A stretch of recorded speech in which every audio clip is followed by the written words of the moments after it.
You and I are no more than biological machines, built by DNA for the purpose of passing it on.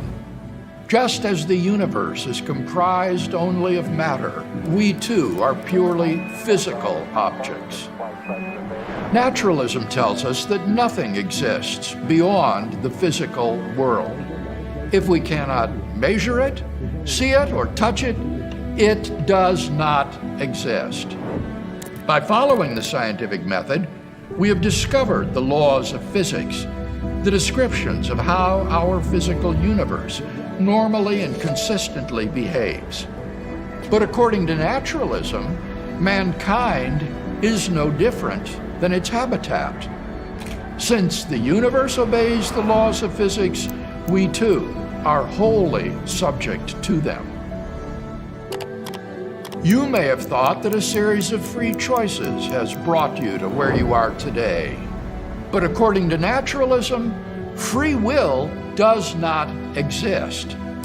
Since human beings are merely physical entities, we are bound by the laws of cause and effect. Our actions today can be traced back to prior physical causes. The result, all of your actions have been predetermined since the universe began.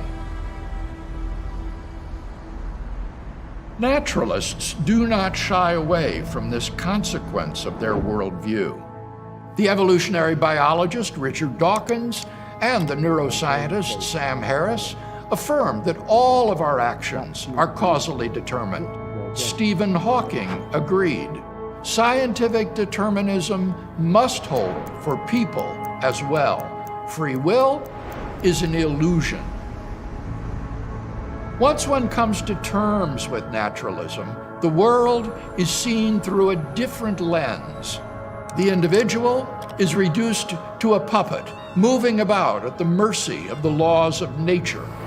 Although we think that our minds are responsible for bringing about our actions, we are mistaken. For if there is no immaterial part of a person, then even your thoughts are predetermined. These naturalistic ideas have consequences. Society is built upon the assumption that human beings are responsible for their own actions. How can someone be punished for wrongdoing if he could not choose to do otherwise? Without free will, we cannot be either blamed or praised for our decisions and actions. Richard Dawkins just shrugs these implications off, commenting, "This is just an inconsistency we have to live with." Fortunately, determinism itself is not an inevitable conclusion, for there is no evidence that determinism is true. On the contrary, the very concept of rationally affirming determinism is self-defeating. For to rationally accept something as true, you must have the freedom to weigh the evidence. But if determinism is true, then there is no true deliberation.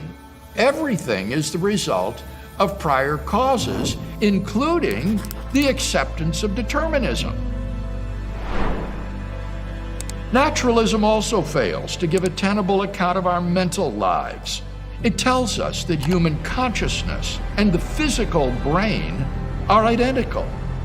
Mental experiences can be wholly described in terms of specific brain states and the firing of neurons. But that doesn't make sense, for the brain, as a physical substance, has only physical properties. But the brain doesn't have mental properties. The brain is not happy. The brain itself isn't afraid. You can't reduce fear to a physical brain state. If there is just one difference between a mental state and a brain state, then they are not identical, and naturalism is false. How then do we give an adequate account of our mental lives? How do we harmonize our deep intuitions of human freedom with what physics tells us about the world? The answer may be found in a familiar concept, the soul. For thousands of years, the soul was believed to give man the ability to think and decide freely. If we have immaterial souls which can affect our bodies, then we are not enslaved by physical determinism. The inadequacy of a naturalistic worldview should cause us to reflect on the true nature of reality. Is there an immaterial realm that underpins it all? Should we just throw up our hands and say, this is an inconsistency we have to live with? The choice is yours.